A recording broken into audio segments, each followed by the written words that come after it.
from the back where the pressure might be and through midfield. Oh, come on. That's the pass. It's right there. How can you not see that? Jeez, it's Diego all day. Bro, what's with all the racket? I'm trying to sleep upstairs. Yeah, I gotta rewatch this LAFC match to see what's going on, Jay. Diego and Carlos, not in sync at all. You know, Vince, sometimes even Woody and Buzz get under each other's plastic. Vince, do you know the world's happiest animal? It's a goldfish, bro. They have a 10-second memory. Be a goldfish, dude. Be a goldfish. Nope, that's not going to work there. This is going to be a tough episode. Hey, taking on a challenge, it's a lot like riding a horse. If you're comfortable while you do it, chances are you're doing it wrong, all right? Where have I heard that line before? I just said it, Haley. I'm like the king of catchphrases. Don't you watch the show? Come on, Jay. You've been dropping Ted Lasso lines all over the place today. Ted Lasso? What am I, a waiter at Saddle Ranch? Don't diss me like that again, bro. Ruin my rep. That's a busy couple months for LAFC. It's a long season. We're really gonna find out how tight this team is after these recent results. You know, I like my locker rooms like I like my abuelita's bathing suits. I only want to see it if it's one piece. You feel me? For real, Jay, that's definitely a Ted Lasso line. Bro, you keep saying that, and it makes me feel like maybe you're intimidated by my superior football knowledge or something, bro. It's true, Vince. Uncle Jay's pretty weird, but he has good intentions. Okay. Jay, I'm sorry that I accused you of stealing a line from a TV show. It's all good, Vince. You're forgiven. Now, let's go out there and have a great show. Football is live!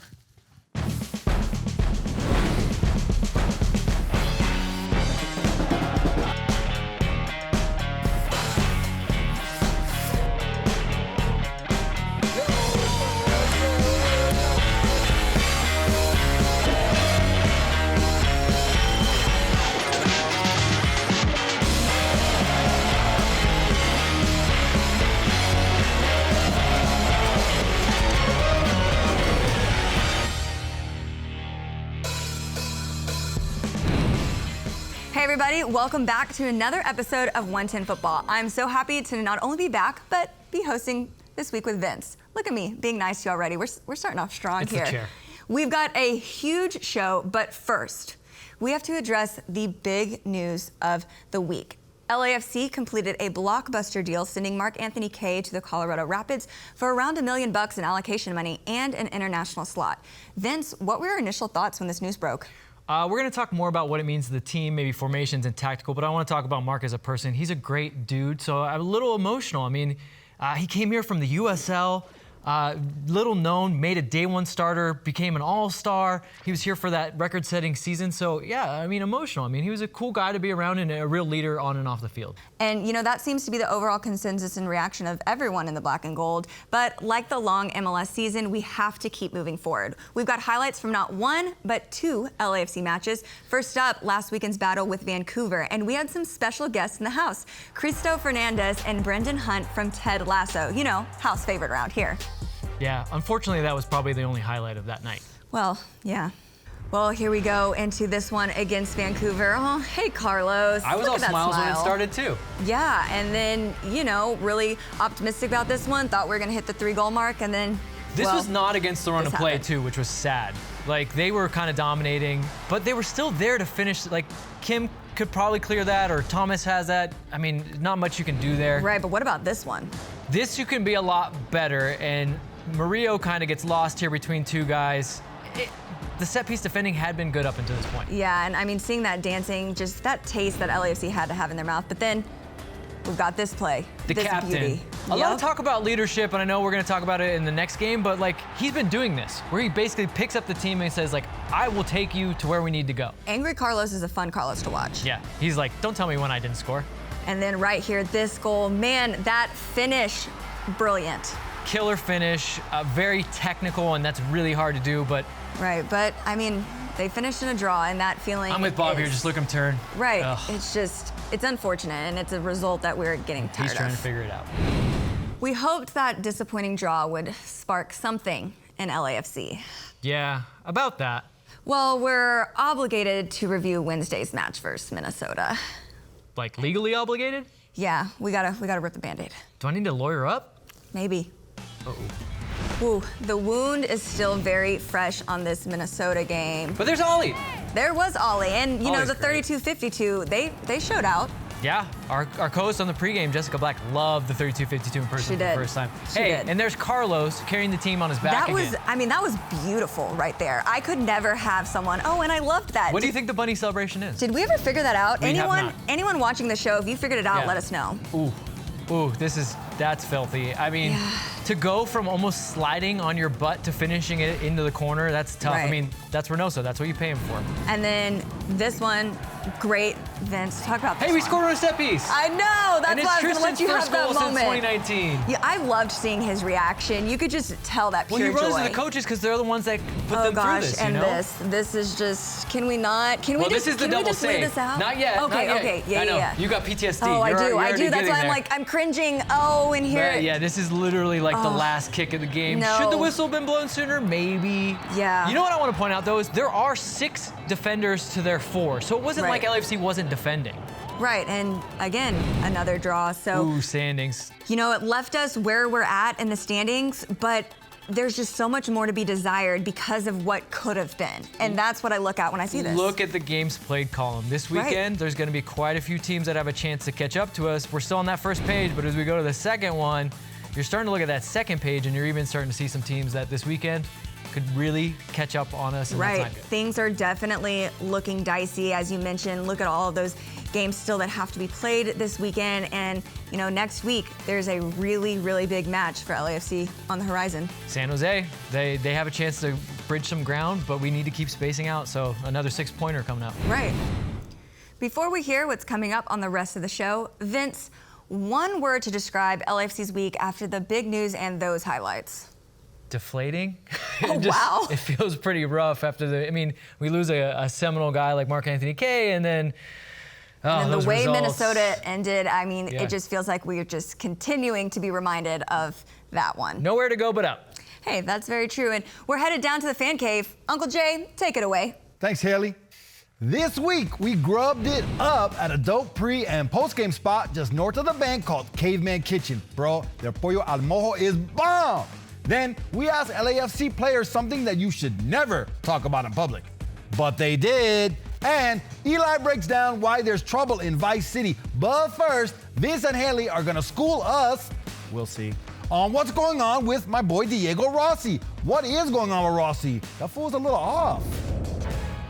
Yeah, Uncle Jay, that's, I think, the burning question that everyone has on their minds. So, Vince, what is up with Diego Rossi? Look, if Uncle Jay gets it, everyone gets it. And a lot of people are talking about Rossi, is he having a poor season? I don't know if it's so much of a poor season as he's getting lost in the formation, because if we look at his statistics, these numbers aren't bad. No, 5 goals, still leading the team. Still near the Yep. team lead. Obviously, Yep. Carlos caught up Yes. to him, Sifu's around him. This is a number down here where I'm a little worried as the chances created, but we'll get into more of that as we talk more about this. Finish your chances. Finish your chances, but he's getting lost, and where he's getting lost is in the formation. So if we take a look at the 5-3-2 formation, it seems like it's here Your to stay. favorite formation. My favorite formation. Let's say Diego Rossi's up here with Carlos Vela in this formation. What we're seeing from Diego is in order to create chances, Yep. to get overloads, to open up spaces, he's dropping into this area a lot. And from there, he's having to play make, to play out, get Carlos behind, maybe get Sifu behind. I don't love it. I don't love it. But tell me, why don't you love him being able to come out and make those plays? Because Diego Rossi's a number 9, and he needs to be scoring goals. If we take a look at his heat maps, look at what's going on here. Yep. I mean, look at this. As you said, this is clear as it gets, people. We see all these green concentrated areas. He's nowhere near the box at all. And even in Wednesday night's game against Minnesota, you have the red concentrated areas. He's so far back, as Vince is saying. But I think we have some tape that we're going to allow people to see this in action. I mean, just real quick, you're checking out Rossi, you're seeing where his heat maps are, and here's a play. Here's a Vancouver play. In his heat map, it literally showed him just outside the center circle. Okay, he's gonna play make a little bit here. Diego can play make. He's got the ball, he's got space in around him, which is nice. He can turn upfield and look, you got Carlos already making that run behind. You wanna see this if he is gonna play make, but let's run it through. And he's gonna play a little 1-2. This is the problem. you're 40 yards from goal. Yeah. That's such a long ways to go. You got time to catch up. So let's see another play. Lee's a little bit deeper here. Okay. A little bit deeper, but he's still coming off the center backs. So and this again, is from Wednesday night. This is from Wednesday night. Now this is Minnesota. And again, you have Carlos trying to make that run in behind. This is good, sound, positional sense. But as we run it, sometimes Diego's not exactly the best playmaker. Which is what you've mentioned. Yes. So now I want to talk about where I would like to see more of Diego Rossi. This is actually when they changed the 4-3-3. Your favorite. This is the 4-3-3. Okay. And maybe this is why he's playmaking a little bit more, because as they change the 4-3-3, you can see they have them pinned in the formation. Rossi is totally free. Let's play it. Bad pass. That's where you wanted him, but bad pass. So let's go to another play where I really want to see Rossi. I don't mind this. This direct play, you get him, he's already in the box. Yep. He has the space. He's able to do what he needs to do. One touch in the box, he's able to create a shot. Yes, he doesn't make it there, but I like more of that. And then, let's stop this right here. So as we see this, these guys have been pinned by the runs out here, by Diego centrally, and they're basically kind of looking at these guys. What's been my problem in the 5-3-2 is we're not having enough guys in these half spaces that are engaging defenders and allowing Diego to do that run that he does exactly right there. But the finish could be better. The finish could be better. So I don't think he's playing necessarily poorly. I just think he's getting lost doing things that don't play to his strengths and don't allow him to take more shots. And to that point, his touches in the box are down a whole touch this season. Doesn't seem like a lot, but again, more touches in the box, more shots like that. And that's what we have continued to say, finish your chances. It's almost like they should be Los Angeles finish chances at this point. And it's not Diego, again, it's not Diego playing poorly. Right. He's just maybe not finding the right spots that we need him to be. It's a situation he's in. So situation. Again, thank you, Vince. And nothing beats match day at the Banc. We can both agree on that. The tailgate, the chants, the goal celebrations, it's an all-day party. So that means you're gonna need all the energy that you can get. 110 Football paid a visit to Caveman Kitchen, a restaurant not too far from the stadium, to learn about their love for LAFC and how they fuel black and gold fans before and after matches.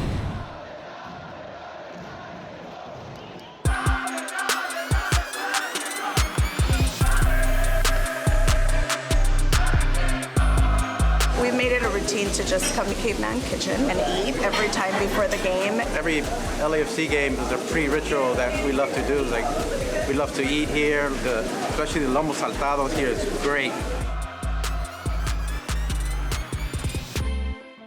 The name came from the types of food that we wanted to sell. Our main dish that we're gonna feature, like opening Caveman Kitchen, was gonna be rotisserie chicken, cooked with firewood, and that took us back to how cavemen used to cook with their food with firewood. We're in the heart of LA on 22nd and Vermont. Food has been our passion, and to serve something that we like is very meaningful for us. It means like a lot. Los Angeles is a little bit of everything. You have different types of culture here. LA food scene is very complex, it's very diverse. I like to add to that fusion, to that sharing of flavors. It's like music, You can't keep it to yourself, you gotta share it. You have Peruvian dishes like the lomo saltado, pollo a la brasa. You have brunch, chilaquiles, Mexican. My mom told me, hey, there's a Guatemalan dish, so I have the chapín as well. The bistec criollo, a little bit Caribbean, American burgers. Yes, I am the hot sauce guy. Besides creating a lot of the recipes, I created the green ají sauce, which is jalapeno based, and then I created the red ají sauce, which is chile de árbol and habanero, similar to some Peruvian sauces. These are very special sauces. These are basically the secret sauce in our success, especially the green one, is crack, natural crack. On LAFC game day, it's busy here, it's crazy, it's fun, the TVs are on, people are like screaming, chanting, having fun. So I'm a season member from LAFC, and one of my ideas was I wanted to bring that culture, that atmosphere to Caveman. when people come in here, there's music, and people are just having a great time. And I'm like, imagine if we get that atmosphere here. Days, well, I don't mind covering for Nelson on the game days because I know it's something that he loves. He's very passionate about LAFC, and that's enough for me. You know, as long as he gets to enjoy the games, I'm happy. I saw an avenue here where not only do we put our ideas, our culture, but we also get ideas from everywhere else. And I think we put our footprint in Los Angeles. So, I mean, it's something that, like, I'm very proud of. The future for Caveman Kitchen. I tell Marcella and Wilson all the time, anything. We want to see 1 or 2 more Cavemans within the next 5 years. I would love to be in LAFC in one of those stadiums because I think it's possible. So the truth is, like, stay tuned. Anything's possible.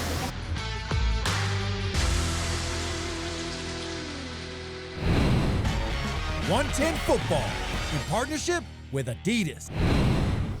Wow. That's fucking delicious. Caveman Kitchen, Whoa. you have outdone yourself. Wait, calm down with the cursing first. I mean, that was genuine What do you reaction. have over there that's making you curse? The lomo saltado. It is Alright. fire. All right, well, this is YouTube, but keep in mind, watch the cursing. I have the My bad. beefsteak, and I just need to tell you guys, if you don't have plantains in your life and don't know what they are, get some of this. Haley, I'm allowed 2 beeps per episode, so don't take away my beeps. This pollo al mojo is bomb, dog. Oh my God, I love this place. Bomb.com. Bomb.com indeed. Haley, can we speed this up? Because I'm getting really hungry. I'm going to have to take this down. Okay, not so fast. We've still got some show to go. LAFC is now almost halfway through the season, so it's time to answer some tough questions. That means it is time to go into 110 Football manager mode. Fine. Do this. Here's your first question as you guide LAFC to start the second half of the season. I love doing manager mode. Here we go, because I get to call myself boss. Hey, boss, we played 2 formations to varying degrees of success this season. The 5-3-2 helped us become difficult to beat, but offensively, the 4-3-3 seems to suit us. Which formation should we use going forward, and how does Mark-Anthony Kaye's departure affect that? Ooh. Tough reality here. I think actually the 5-3-2 suits Mark-Anthony Kaye more than almost anyone that we have on our roster, but unfortunately he's going to be gone from now on. As of right now, I really would like us to go back to the 4-3-3. I just think it gets the best out of Diego Rossi, who is your star player, your DP. Carlos can obviously fit into anything, and I know the 5-3-2 is kind of a personnel thing. It has made us hard to beat, but we're not hitting the heights that we used to have. And I'm just seeing a lot of guys not sure where they're supposed to be. The angles seem wrong. It's plotting. There's too many thoughts. I know it's a long season, but I'm not loving it. I mean, we definitely saw Wednesday night that they just look out of sync, but there has to be a reason Bob Bradley is continuing to use this 5-3-2 formation. What is he seeing that maybe we're not? Well, he looks at it holistically, right? Fans want wins. I get it. I want them to win too, but he's saying, look, we're not far off. Maybe I can make one tweak, and it's every week you get better in training. To my point, again, it is a long season. So if this 5-3-2 is hitting by the time playoffs come around, Bob Bradley will look much smarter than all of us, which he is. You're right on that, Vince. And so with that, next question you have on manager Question mode. 2. After I say he's really smart, I'm going to go ahead and try to pretend to be him. Okay, here we go. Hey, boss, our finishing in the last few games has been less than ideal. We cannot rely on Carlos to carry us through the rest of the season. Good point. All signs point to signing a striker, a clinical finisher. What do you think?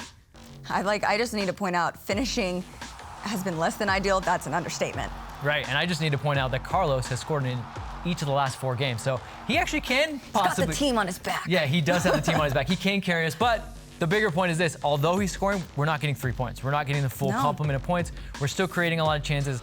I think a striker allows you to maybe play the 4-3-3. You can go get Brian Rodriguez out there, get Carlos out on the wide. 4-3-3. The 4-3-3 is coming back. If I'm managing, if I'm doing manager mode, it's coming back. But you need someone to finish chances. Right. You can't rely on Carlos game in, game out. Until Diego finds his way through or Brian gets back out there finishing, you really need a clinical guy. And all signs are pointing to somebody is coming very, very soon. Very soon. So who is this striker that you think we might be going after with all this allocated money we now have? Yeah, I mean, what's like the next stage beyond a rumor?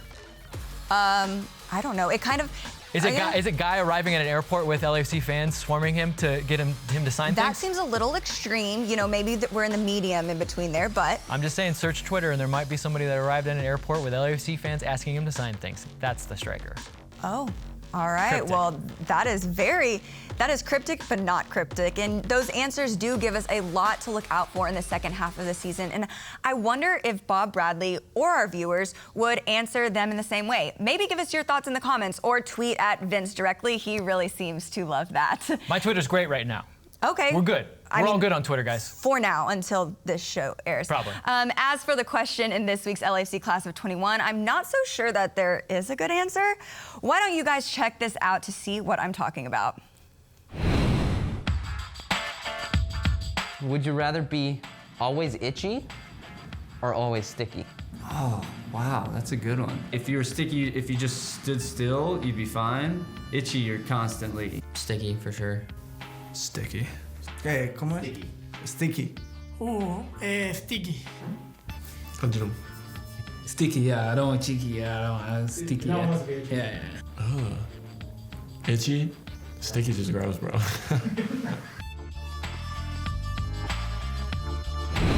What an interesting question to even be asked or really think about, but for me it's easy. Sticky. Really? Yes. Without question, sticky. I mean, I'm not saying there's a right answer, but why? I feel that itchy would be more annoying and sticky is something you can live with. I could not live with being itchy all the time, but sticky, I can handle that. You know, when you move around, it's not consistently there, but itchy, that's just an all the time thing. Okay, so we didn't give you a choice of like not picking either, but since you picked sticky, then what is it? Is it gel? Well, see, when I you get think to pick the sticky, substance. I mean, yes, when I think sticky, I think peanut butter. I think even like you're sticky after you're really sweaty. So, you know, I'm cool with either of those. Peanut butter or sweat. All right, power move. Fun fact, Haley, we actually asked Eli to give his answer to itchy or sticky, and he responded with Inter Miami sucks. Some unnecessary shade, but you know, sure. Well. Hey, they are sticky in Miami. It's very humid there. That's our Eli. While he's not wrong about Inter Miami, we asked him to elaborate on this week's Lesser is More. Inter Miami sucks. I repeat, Inter Miami sucks. Okay, now that I have your attention, Miami was recently pounded by New England 5-0 at home. To make things more embarrassing, there were some special guests in attendance. No thank you, more like 2018 World Cup winners Paul Pogba and Presnel Kimpembe. Inter Miami is so bad. How bad are they? They are so bad that Pitbull no longer goes by Mr. 305. He is now Mr. 239. Dale, Fort Myers. So what does this all mean? It means big names like Messi and Antoine Griezmann expressed desire to play for David Beckham's club later on in their career. And as I was saying, I already did a Lesser is More on why I think it's fine for some old dudes to come over and how all of them seem to vacation in Miami and want to play for Miami. The problem with this is Miami's current roster is already filled with a bunch of old dudes, and they are bad. How bad? Bad! They've lost 6 of their last 7 matches and have been outscored 14-2 collectively. I know there's a lot of old suitcases to unpack here, but my point is, having a club of primarily European has-beens, Higuain, Matuidi, Shawcross, Gibbs, doesn't result in success in MLS anymore. To make things worse, some Miami fans are already wearing Messi Inter Miami jerseys. That's nuts. Check this out. Gonzalo Higuain is a 33-year-old Argentinian striker that had a very big career in Europe. He was one of Messi's partners up top for an Argentina side that made it to the 2014 FIFA World Cup final. He said, "I thought I would come here and play with a cigarette in my mouth, and instead, it is difficult." Oh, it's not easy?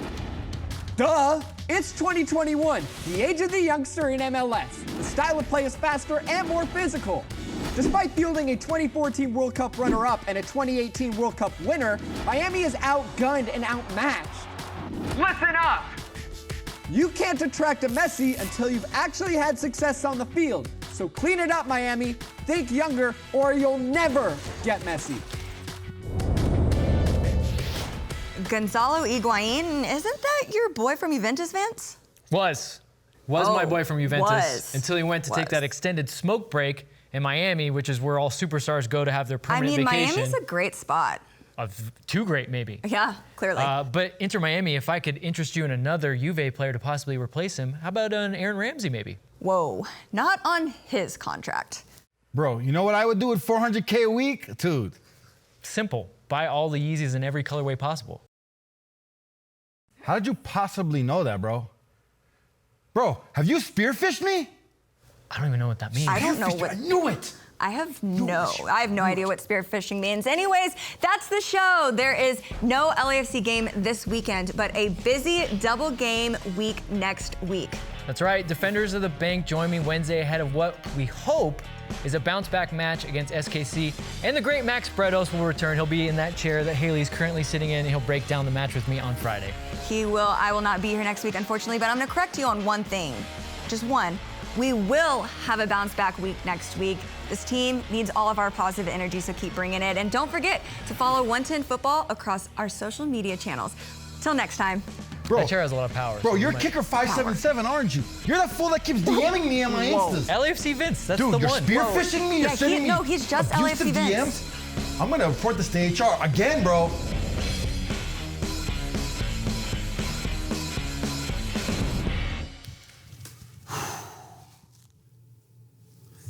Challenge is a lot like horses. If you're comfortable, So think you're a G, dude. I love this fool. In our dreams. Oh, I wish he was like my father. I'm gonna actually buy an Apple Plus after this, bro, instead of stealing it from my brother. Oh my God.